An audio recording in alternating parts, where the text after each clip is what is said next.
Good evening, everyone. Welcome to the NAMI Ask the Expert series. My name is Susan Holtman. I'm the president and CEO of NAMI Miami-Dade County. We hope to be helpful to you. We hope that tonight's session is going to be educational. We thought a lot about what we were going to present here in late December, and the holiday blues is a very common topic that people talk about, and we thought about getting a mental health expert, which we often do, on to talk about that. But then the discussion led us to the point where we realized that at NAMI we are the people with lived experience when it comes to mental health conditions and navigating holidays and family gatherings. And so we thought, let's lean on our own experience and our own expertise, because that's very much the NAMI model. So that's what we're going to go ahead and do this evening. So to help us explore this topic, we have two NAMI staff members who serve as peer mentors. Peer mentors are people that have their own lived experience with mental health conditions and work one-on-one with people to help them navigate their own mental health life experience or that of a loved one. So just to clarify, because this was confusing to me at first, a peer is someone with lived experience with a mental health condition. For example, I am a peer because I live with clinical depression. A family peer is someone who has a loved one who has a mental health condition.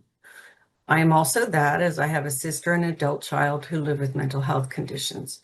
So we have peers and family peers. We have a peer mentor and a family peer mentor. So first, I'm going to introduce Olivia Goldfarb. Olivia is a peer mentor with NAMI. She lives with the mental health condition, and she originally came to NAMI to participate in our young adult peer support group. Eventually, Olivia became a volunteer facilitator for that support group, and now she works part-time as a peer specialist. Olivia, are you there? Can you say hello? Yes, I am here. Hello, everybody. Okay, great. Anything you want to add to that introduction? Sure. I think when I first moved to Miami, I literally typed in Miami mental health, and NAMI was the first thing that popped up. And I was so grateful to have the opportunity to be involved in this community. And now that I work with NAMI, it feels very full circle. So the people Oh, I work with are basically how I started with NAMI. oh, that's great. Okay. Okay, next we have Denise Coloma. Denise is a family member of a person with a mental health condition and came to NAMI in hopes that her lived experience could help other families. We call her Dee because we have two Denises on the team. So welcome, Dee. Can you say hello? Thank you so much. I'm honored to be here with all you guys and talk a little bit about de-stressing during this time and how we can get through it. So both Dee and Olivia are actually part-time employees with NAMI. This is a program we started. It's almost 2 years ago now, I think. Right? Is Hmm. that right, Dee? Yeah. Yep. And in that time, what we do is for a limited period of time, they'll work one-on-one with people and guide them into getting more involved with NAMI and the support groups and finding different ways to find recovery. And so in the 2 years that this has been up and running, Dee and Olivia, how many people have you do you remember the numbers that you've had as mentors, as mentees? Yeah, for me, it's been a little over, I think, 67. And for me, probably over 200. Wow. Okay, that's amazing. That's Hmm. great. So a lot of us, when we're dealing with our own mental health condition or someone else's, we just don't know where to go. We don't know what to do. We don't know who to talk to. And so NAMI is here for you. And we don't have all the answers, but we can help you find them. And we are a safe place to express your thoughts, your feelings, your frustration, and to find a path forward that is successful. And I also can say that I came to NAMI looking for help, and I am so grateful for that. So um, okay, so we're going to start out with a little bit of a scenario so we can set the scene here and get us moving. So I'm going to use myself as an example. As I mentioned, I live with depression and I've lost several family members, one of them to suicide. And so the holidays for me can be kind of melancholy. You know, I miss my loved ones and I have to be careful not to allow those feelings to overwhelm me because it will send me into depression, and I don't want that to happen. And I also have family. I have children, adult children, and grandchildren that I want to be present for um, during the holidays and always. So I'm going to start with you, Olivia. Can you talk about how we can balance our familial expectations with our own mental health needs? Yeah, yeah, of course. Well, first, thank you for having me and for asking these questions. I mean, I'm not perfect and I don't have all the answers, but I definitely think that there are certain things that work and things that don't work. For me, I know that I need to be in a good headspace when I'm around family so that I can be the best me that for my family. You know, when you're on an airplane, they say put your air mask on first. I feel like in order to be calm, stable, and feeling good enough to be able to provide that support and warmth to my family, I need to be in a good headspace. I need to feel like stable. I need to feel like strong. I need to feel that my mental health is in a really good place so that I'm able to be the Olivia that my family knows and loves. Um, I think the first thing that I like to do is make sure that I am taking my medicine. I am getting enough sleep. I am eating things that are going to give me energy and nutrition, and I'm not putting junk in my body because if I put too much sugar in my body, that is going to make me more vulnerable to emotional ups and downs. So for me, like I know what works for me, and I know that in order to be in a good headspace, I need to make sure that my physical body is being taken care of. So take your medicine, get your sleep. You know, sleep hygiene is for me one of the most important things. If I don't get, a good night's sleep, a proper REM cycle, I'm not going to be like my best self, and I'm not going to be the Olivia that I want to be when I spend time with family. So for me, I like to make sure, I have my dog. Need to make sure, I have my dog with me for emotional support. I'm getting sleep. I'm eating right so that I have the energy to spend time with my family.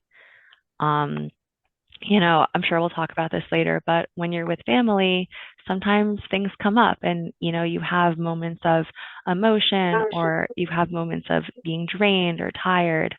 So I think it's important in those moments to recognize when your energy level is a little low and to be able to kind of recalibrate yourself, to put yourself in a metaphorical phone charger so that you can be in a good headspace to interact with your family in a positive way. I love that. The phone charger. I have not heard that before. Yeah. Um, and I think that is really helpful advice. What about if we are dealing like with grief or loneliness? What are some safeguards there that you talk about? And I do want to share with everyone a lot of the information you're going to get, both from Olivia and from Denise, are from interactions that they've had with peers or that have gone on in support groups. So we are constantly gathering information and learning more about what works for different people. So, Olivia, when someone with a mental health condition is facing grief and potentially loneliness, what are some good safeguards there? Yeah, I mean, that's an amazing question because I think, especially during holiday season, things come up. Like, I know my mom has already been sending me pictures of my like deceased grandfather and kind of reminiscing on those memories.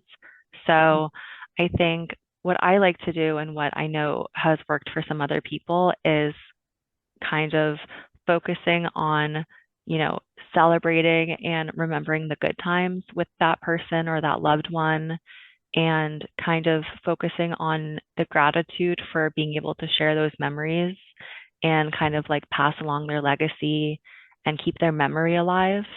Mhm. That's something that I like to do for the people who I've lost, who, you know, it's easy to kind of go down a rabbit hole of grief and it's hard to get out of that.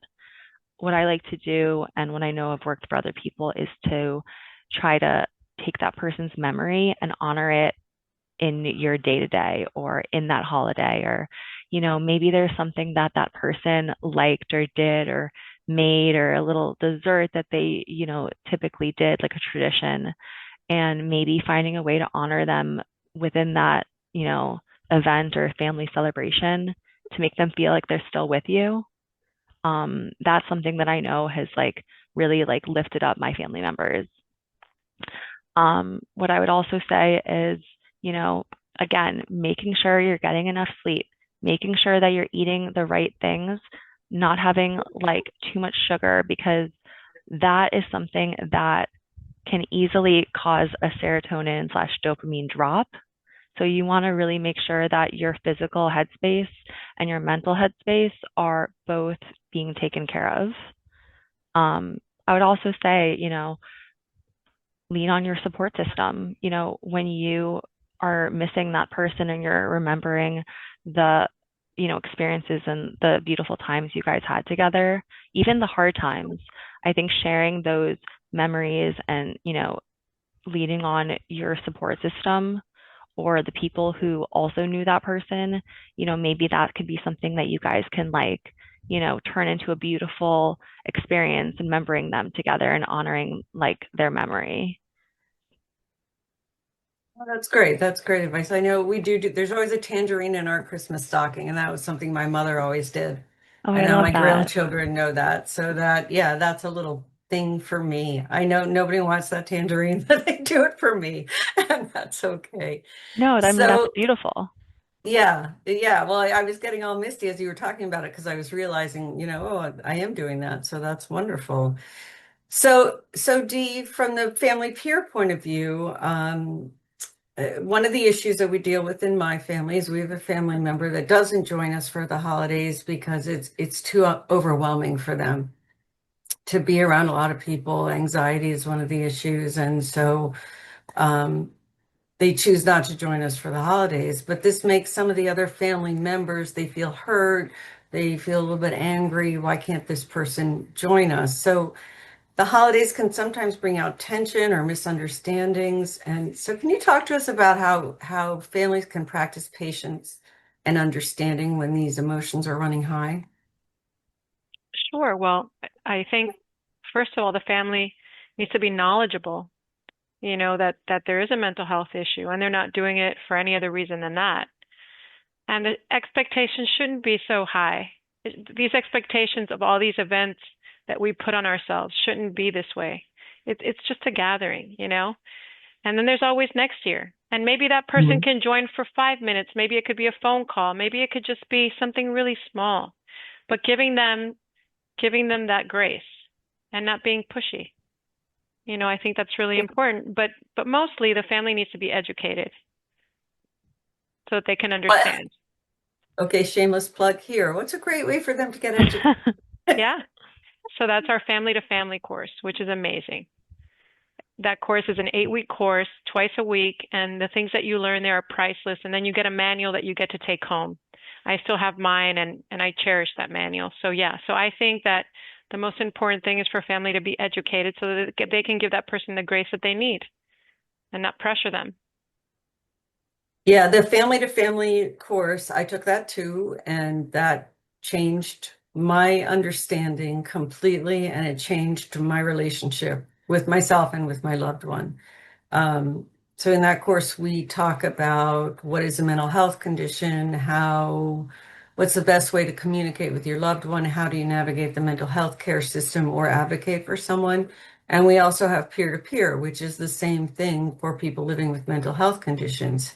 Understanding your own condition, understanding the mental health care system, understanding how to interact with your family in a more productive way. So if anyone on the call has not taken these, Sophia will drop the link in and into the chat, and we invite you to join. It seems like a big commitment because it's what, 6 weeks, but it will fly by, and the value is just beyond what we can describe.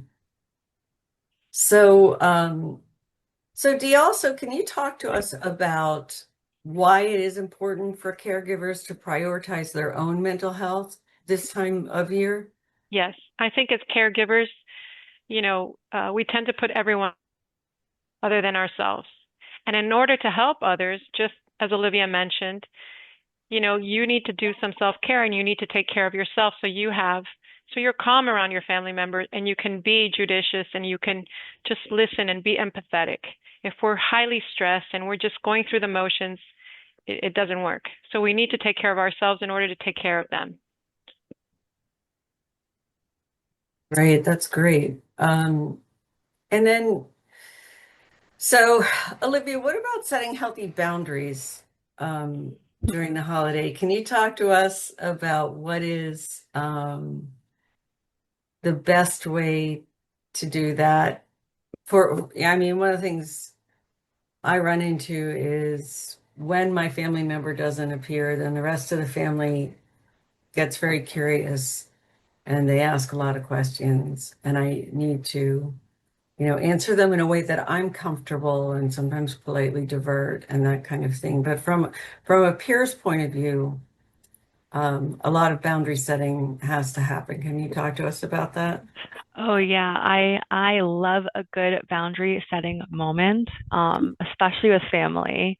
I think during the holidays, everyone kind of, you're around each other. Some of you guys, you don't see each other that often, so this is their chance to be like, so what's going on with your life? What are you doing? Where is everybody? Like asking all the questions that they're very nosy to, you know, to hear. Um, I like to be very firm and very diplomatic and confident and soft and kind in the way that I speak.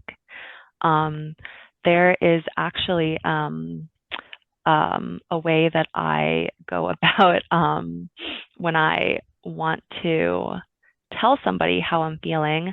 There's a dialectic behavior therapy tool that I sometimes would use called Dear Man, and it is describing what the situation is, expressing your opinion and feeling, asserting what you need or what you want, reinforcing calmly and kindly, what it is that your expectations are, being mindful, calm, speaking slowly, being aware of like your body language, the way that your posture, the way that you're sitting, the way that your face is moving, if your hands are scrunched up and if you feel like your shoulders are tense.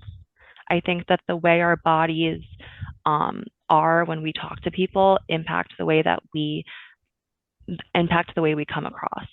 So I think if you are able to be, very matter of fact and very clear and also very calm, you can say, listen, he is doing this and he won't be joining us, but obviously he misses you all. I say like also compliment sandwiches. I'm so happy you guys are all here. He wasn't able to join us, but he'll be happy to come next year, or maybe he'll try to come next time, or maybe he can give us a call. But I think it's okay to normalize not having to explain yourself and to giving really calm, confident answers that are within your values. And so what about setting your own boundaries as a peer? So for me, You're so great at demonstrating for us. So I'd love to hear that demonstration. yeah, I mean, there's always people are going to want to know things and want to be involved in things. And my family definitely had lack of boundaries growing up. Like we are very close. And so growing up, especially during holiday season, I had to find a way to be like, touching their shoulder. I love you. I love that you asked me that. I'm so glad that you want to know what's going on in my life. And insert piece of information I'm comfortable sharing, and then asking another question to kind of move on from the topic. So it's not a confrontation. It's really about sandwiching it in with, I'm glad that you asked. It means a lot that you care enough to ask me this. I'm glad that you are interested in what's going on in my life. And at the same time, this is what I'm comfortable sharing, and now we're moving on. So that's typically how I handle those types of familial boundary setting situations. Wow, amazing. So, well, Dee, let me ask you, when you the things that I brought up, are these concerns that you hear often from the people that you talk to with the people that you mentor? How does this reflect on On the me? family, yes, Yeah. absolutely. And what people think, yes. Mhm. So they And work. Go ahead, yeah, sorry. yeah, and I think you have to share what you're willing to share. And as Olivia said, divert, divert the question. My personal situation, I preferred to educate my family. So there is none of that. I'm very open, and we're all kind of on the same page. But I Hmm. know that that doesn't happen for everyone, so you have to handle it as best that you can. Right. And I think that's a great point too, because there's different understanding mental illness is a process. And I the longer I'm at NAMI, the more I realize that and I understand that. So I think, depending on where your family is in the process of understanding um, someone's mental health, is going to help to um, help you to formulate what the right answer for these questions is and what is the right decision to make. I feel too that there's some, for whatever reason, that there's some diagnoses and some words that are acceptable to all. Mm, So, for example, if I say social anxiety, it seems to be okay, and people understand it. So mm, you don't have to get so technical on what the mental health issues are, but just social anxiety, everybody can kind of resonate with that. And it works. right. Which really is a great thing because, 10 years ago Right. that was Exactly. not an acceptable right. So now that we can say that, and so I think for us who are working to reduce stigma, um, we have made a little a little Just a little. progress Yeah. there. So that is a great thing, and I think that you're right. That's a great phrase that people understand and accept. So um, thank you for that. Let me go back to my questions here. So I'm going to ask both of you to answer this. What are some simple, realistic self-care practices families can try when things start to feel overwhelming? Okay. So, okay. I got this. So I think that we think that in order to go through the holidays and all that we go through, we need to do these, take off a day from work. I need to take a vacation. When we can actually do small micro things in our day to help us. And I think that's what we need to focus on versus, these major stress relievers. I need a massage, right? No, you can take 5 minutes, 5 minute blocks, and just kind of calmly sit, be in your thoughts, sing, laugh. I have this little, you can't see, but it's their little Santas, and it makes me smile. Anything that, that makes me smile. We're blessed. We live in Miami. We can step outside, get some sunshine, and we need to lower our expectations for the holidays. We don't have to do every tradition. If something doesn't work, it doesn't work. We do it next year. We have like this hallmark image of what we need to do, and It's not realistic, and it's okay. Okay, your Well, turn, let me Olivia. ask you this. I mean, right? There's that Hallmark picture of the perfect Yes, families. yes. Everyone gathered around the menorah. Everyone, but how real is that in your experience? How real It's are not real those? at all, and we can actually, I mean, some things we can laugh about, and humor is good. We can say, "Oh my goodness, this happened this year," and it's like, you just laugh it off. It's family. Families are imperfect, and that's the beautiful part. Hmm. They're beautifully imperfect. There's nothing is a Hallmark movie. Right. So we share that data. One in four people lives with a mental health condition. So even if there are only four people at your holiday celebration, then one of them most likely has social anxiety at the very least. So to understand how normal it is, and I do think sometimes the pressure that we put on. I mean, one of the things I had to teach myself is, it's a box on a calendar with a number in it.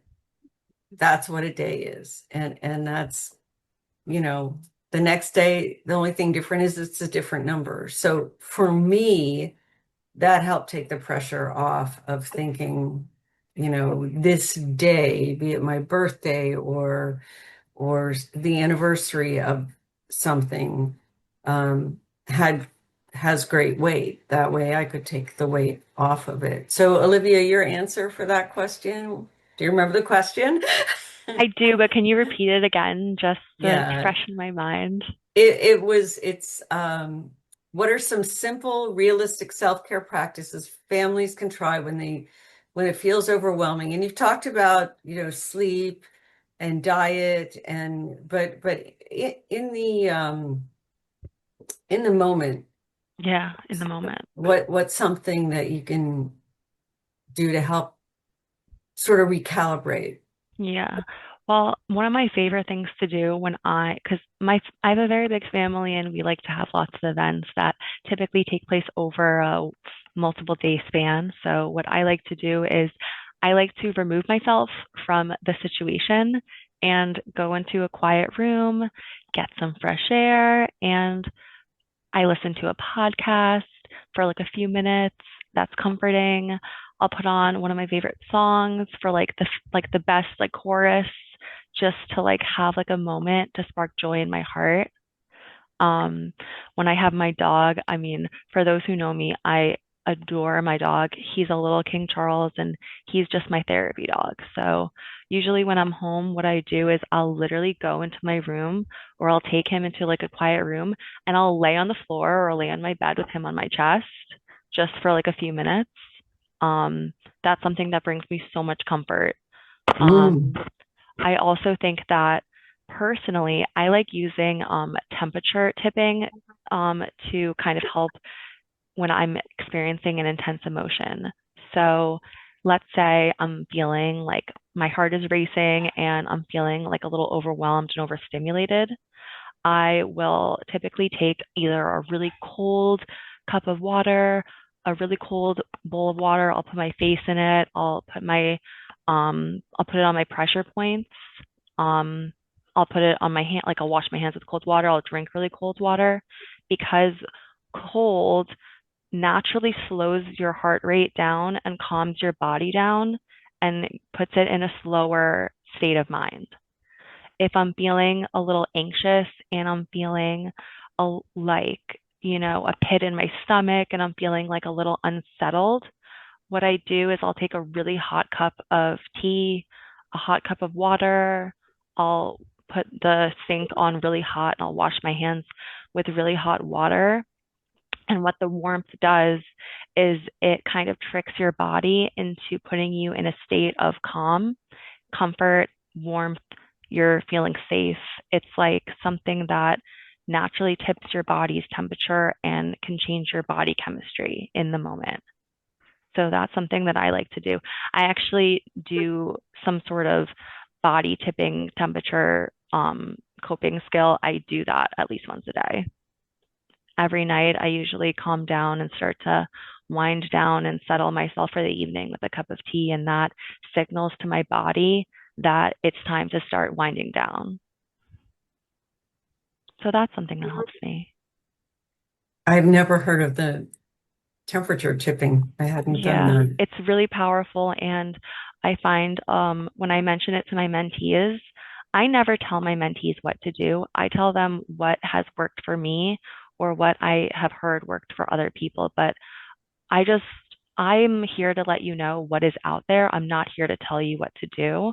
But Right. I have found that a lot of my mentees find this specific tool really, really helpful.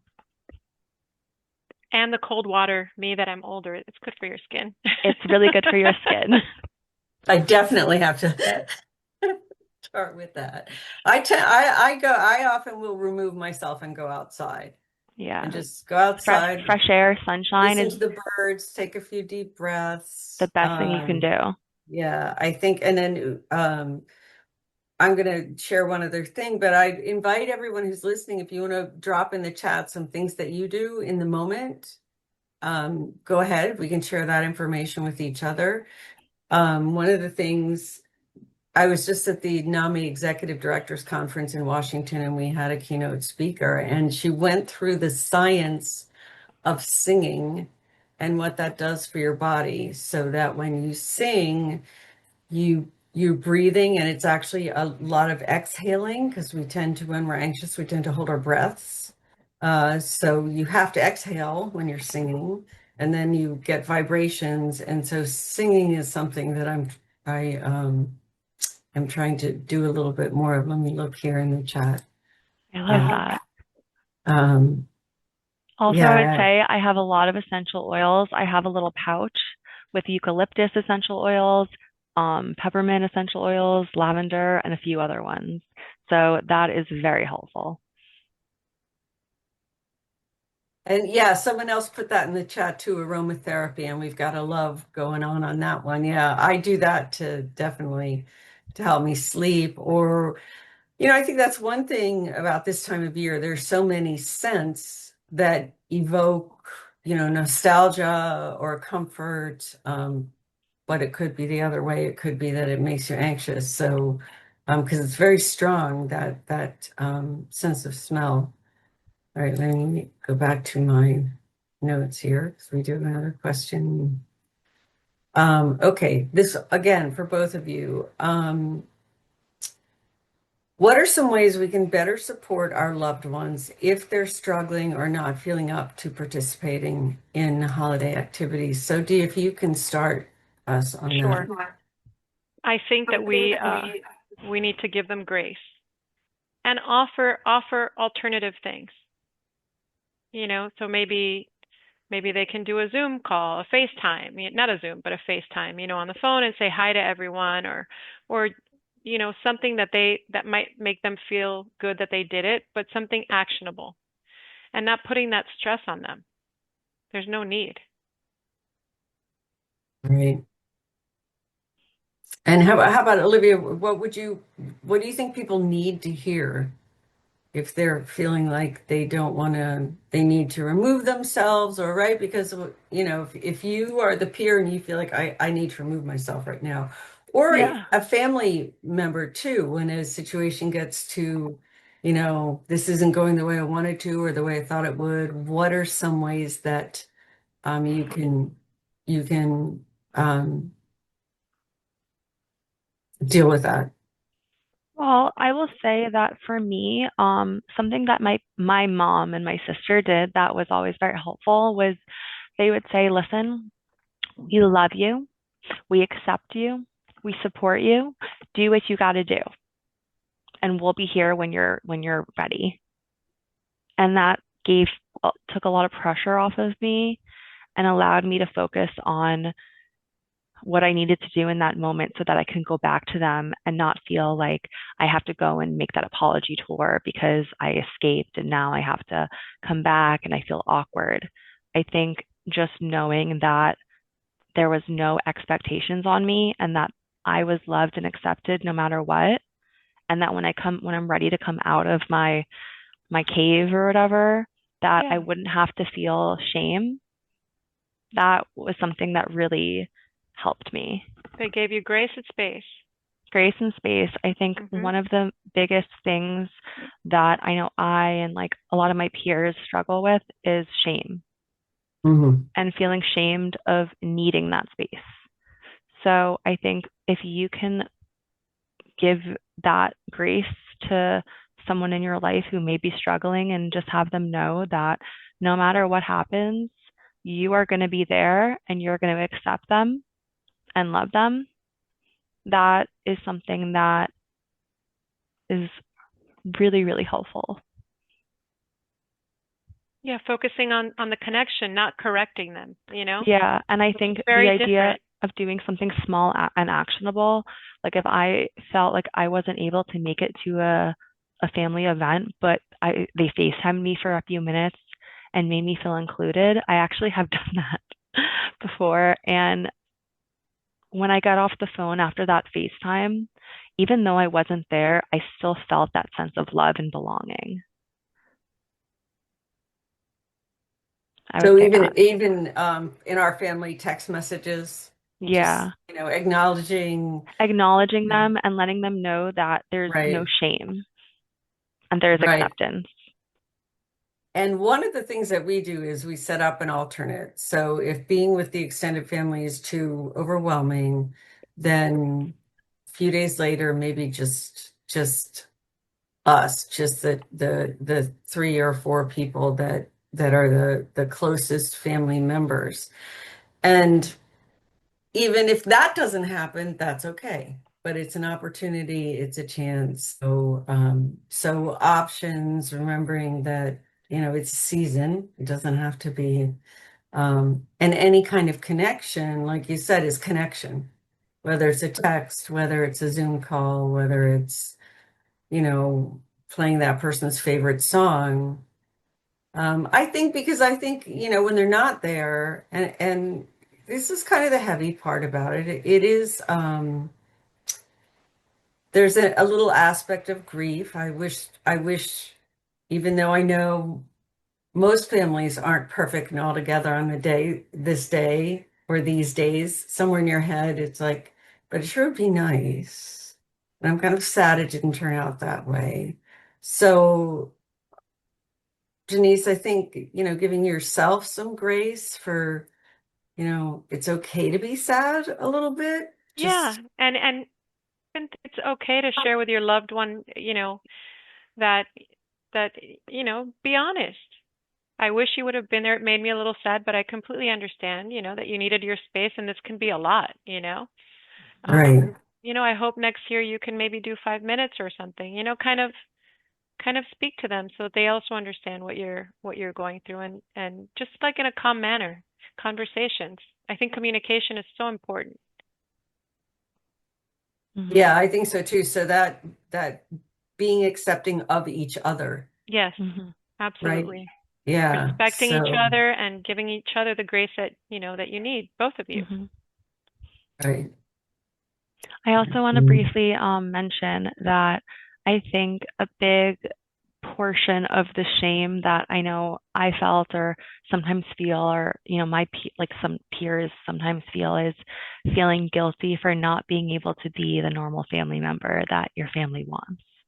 And Right. I think that's a big part of where I know shame comes from, is feeling guilty for not being normal.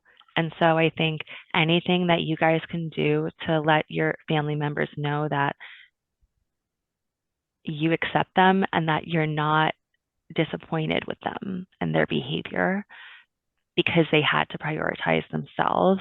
That's probably one of the most painful parts about having a mental health condition, is feeling guilt for how it affects your family. I would say, for me at least, that's how I feel. It's That powerful. that's yeah, that is powerful. And I Yeah. think we definitely I have definitely experienced that. And sometimes it's that kind of negative thought that can get really latched onto. Hmm. And so it takes a lot of assurance that that is really not the case. This is what I say, as long as you're okay, wherever you are, whatever you're doing, as long as you're okay, I'm okay. you know, My mom that's always says, I'm only as happy as my unhappiest child. So as long as you're happy, I'm happy. right. Beautiful. So, well, I have one more thing I just wanted to bring up, and then we can open it up. Oh, okay. Here's a question. How do you assure them? Verbal confirmations and just telling them we accept you, or are there other ways? This is a question from one of our They can listeners. tell also by the way that you're acting, you know, so if you're not in a calm space and if you haven't accepted it yourself, it's really hard. They could see it. Hmm. So you have to come from a place of knowing that if they don't show up or if they do show up and don't speak to anyone or there's an awkward moment, you have to be, accepting of it and in a loving way, and they can feel it, they can sense it. So it's hard, Hmm. but it's really important for them to, as Olivia said, for them to feel that from you. And I think let me ask you this, Dee. So, say in a family setting, you have some family members that accept the person for who they are and where they are, and some Right. that don't and Right. don't, and everyone's physically present. Okay. So that, so now you have Uncle Judgy over here who, um, who may not be accepting. So, So I would have conversations with my loved one before the party and kind of talk about Uncle Judgy, and maybe Uncle Judgy has his own issues, which he probably does, hmm, you know? yeah, true. Yeah. I mean, if he's judgy that way, it's because he's got some skeletons in his closet. So I would just start from there, and it's important for them to learn to gravitate towards the people that are accepting, and just kind of ignore those people. It tends to be too that the people that are not accepting usually don't engage. It's more like they're short. They're not really having conversations. They're not really engaging. They're not really giving time. So at least from my observations. But I would have a conversation with my loved one before and address that. What do you think, Olivia? Yeah, I think having a conversation, kind of like mentally preparing yourself, is important. I also think nonverbal communication is just as important. For sure. So like for me, like I know like sometimes like my mom wouldn't even have to say anything. Her just sitting next to me and like putting her like arm or like hand on my shoulder or, taking my hand and just like going like that for like a second. A lot of times nonverbal closeness, proximity, is something that can provide a lot more comfort than you realize. And I Because would also during family things like kind of set it up for them. So I would kind of initiate a conversation with my loved one and kind of gravitate towards those family members and kind of I would create this atmosphere. yeah, create that physical proximity to the people that Yeah, you have comfort levels with. And, for those that Uncle Judgy Wudgy, like I said yeah. before about kind of putting up that boundary and saying like, love that we're having this conversation, X, Y, or Z, insert whatever piece of Peace out. information you're willing to provide, and then you swerve. Yeah. So I think The that's also a swerve. way. The swerve. The swerve is in staying in close proximity, physical closeness to the ones that you are comfortable with, to your safe spaces. Mhm. So we have Lisette has asked if we could put together some kind of a handout or informational guide to prepare people. Um, One, we would suggest that you take our family to family, although you're not going to be able to do that between now and the holidays. We will look, there may be something that NAMI National has already prepared. So we'll look at that. And if not, that would be a really fun project for one of our interns. Again, don't know that it would be ready in time for the holidays, but Lisette, we'd love to get your input on that. So so you can email us. We'll be um, checking that. I think the Also, other, Lisette, I'm a family mentor. I'm available. for support and coaching. I am available as well for anybody that just wants to talk or anything. Right. So both Olivia and Denise are available for mentoring. All you have to do is call the office. Oh, there you go. Or email them. The emails are in the chat, and then they can, talk to you one-on-one about what you are personally Right. experiencing. Personalize Um, it. right. So I do want to remind everyone that there is actually immediately following this, we do have a family support group going on. And so you can join that support group if you haven't been to one before. Great. Lisette, we'd love to see you there. So They Celia canceled it, Morales, I think, actually, tonight's the one at we 7. we did? I got an email saying it was canceled. Oh, my apologies. I wasn't aware of that. Oh, I think she's the facilitator and she's not feeling well. Oh, okay. That's why yeah, because we talked about whether or not we should do both on the same night and we didn't want to cancel it because of the proximity of the holidays. But half of our team is out with the flu. So that's probably what happened. But those of you who have not been to the support groups, please take a look.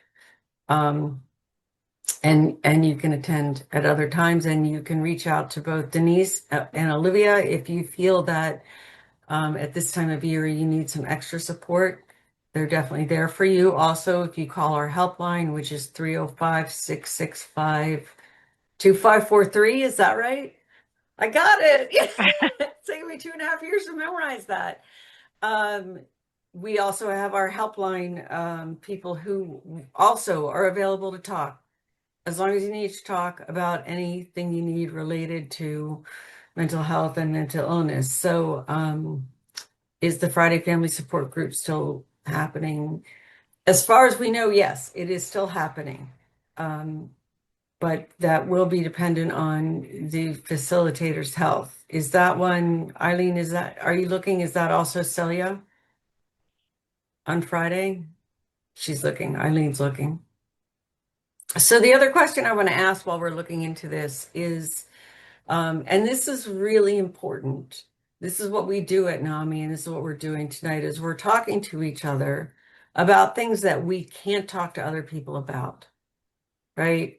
Nobody understands when I say my family member hasn't been at our Christmas celebration for, I don't know, 4 years, I think it is. People who either are not accepting or are not knowledgeable or have a very different kind of family than I do find that odd, find that challenging. So those are not people I can talk to.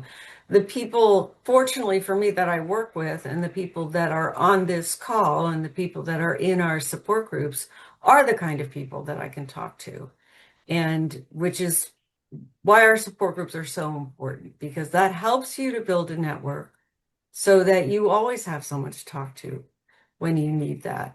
So I want to ask both Olivia and Denise, how has this ability to openly talk about mental illness and how it has impacted you and your families and do that on a regular basis, how has that supported your own mental health recovery and well-being? Well, for me, it's really it's therapeutic because I'm able to share what I've been through, what's helped, what hasn't, and hearing other people. You don't feel alone.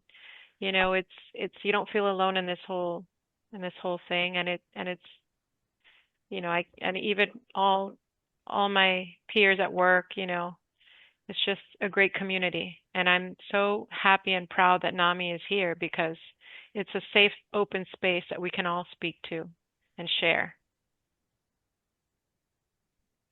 Snaps to that. I wholeheartedly agree. I'm grateful that I found NAMI. I think that every time I talk to one of my mentees, I feel like a little bit of like my inner child is like being healed a bit. Talking to like my mentees, like it's very cathartic. It's also very gratifying to know that like the struggles that I went through were not in vain, and that I'm able to like use like the hardships that I went through and like my trauma to kind of impart like wisdom, or at least help other people look at things from a different perspective. Um, it makes me feel so wonderful. I also feel like when you share your story and when you talk about the things that you go through, and when you tell other people those things, it's like you cut the burden in half. So every time I talk to people, and I'm very open about my story and about, my past struggles with mental health and about, my past hospitalization and things like that. And every time I do share that, I feel like it just gets lighter and lighter. And I am just so open and happy to talk about my experiences, because every time I do, I feel better, and I know that it brings hope and brings a new perspective to other people. It's a powerful program. I wish it would have been around when I was going through it, and I didn't have it. I didn't Yeah, have that support, and it's this program would have been yeah. wonderful for me when I was at that age that I'm working with people like for the most part now. And I kind of feel like I'm talking to like different versions of like my past self in a way sometimes. And I think one of the things too that I have learned from it is, and I too wish when my sister was ill, if I had known, because the other thing that you get when you build these networks is you get resources.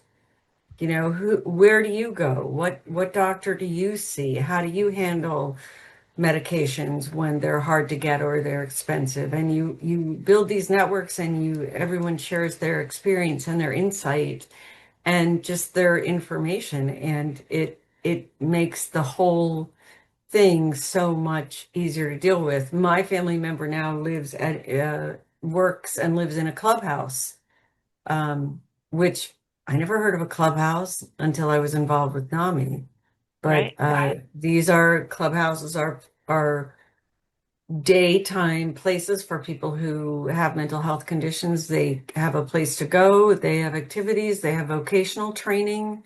And my family member now works at the clubhouse and is providing vocational training to the people who live there or who come there on a daily basis. So that's been a really important part of his recovery. And I learned about that through my interactions here at NAMI. So it's just sort of this treasure box that just keeps pouring out more treasure all the time. So we have just a couple of minutes left. Do we have any other questions that you want to drop in the chat? Anything that we haven't addressed for people on the call? Rosa?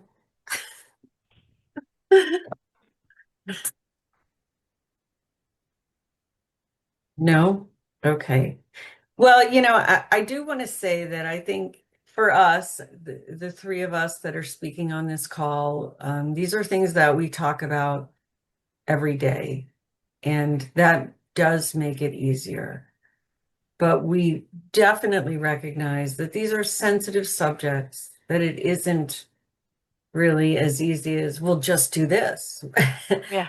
But we certainly hope that this discussion has helped everyone to realize that there is support on that. If over the holiday season you feel yourself struggling anyway, I hope that you'll think back to this call. And even if you don't want to put cold water on your wrists or go outside, just, think of the faces that you've seen on the screen and know that we are all in the same place as you. And you are not alone. And you'll never be alone as long as you are, connected and with NAMI. So,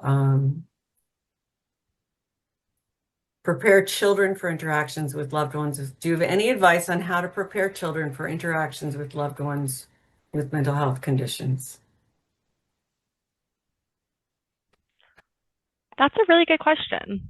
I would say that sometimes things might not make sense to you, or you might not understand why someone is doing something. But if you have any questions, we'll talk about it later. Maybe that kind of thing. if you, aren't sure or if you're feeling uncomfortable, take my hand, maybe like a code word or something, and you guys can go to a separate room and kind of have a debrief. But I would say getting them, letting them know that if there's something that they experience or they see or hear that they're not comfortable with or they don't understand, then they can openly talk to you about it, and that, you guys will be a team and that they're not alone dealing with these family members.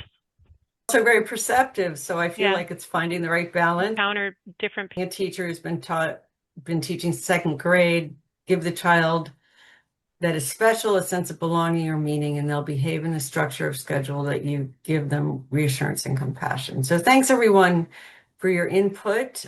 We are out of time, but as we said, you can reach out to Olivia, to Dee, to our helpline, to me. Any one of us are available for you anytime, anytime, well, pretty much 9 to 5. But if you have a mental health emergency, and this is important that we mention this, if you can call 988, that is the mental health crisis line. So if it's after hours and there is any kind of a mental health crisis, whether it's someone who seems to be going through a deep depression and hasn't left their room in 2 days, for example, or someone who may start to be behaving erratically, you can call 988. They will connect you with the appropriate resources. They have trained people answering the phones, and then they will also connect you with appropriate resources. So anytime, 24/7, you can call 988 if there's any kind of mental health emergency. And then 9 to 5, Monday through Friday, you can contact us. And you can leave a message or send us an email, and we will get back to you. If it's not an emergency, you can do it that way. So thanks everyone for being here. Wishing everyone very happy holidays, happy Hanukkah, Merry Christmas, happy Kwanzaa, and enjoy. I'd say that. Enjoy the holidays. Good night. Good night, everyone.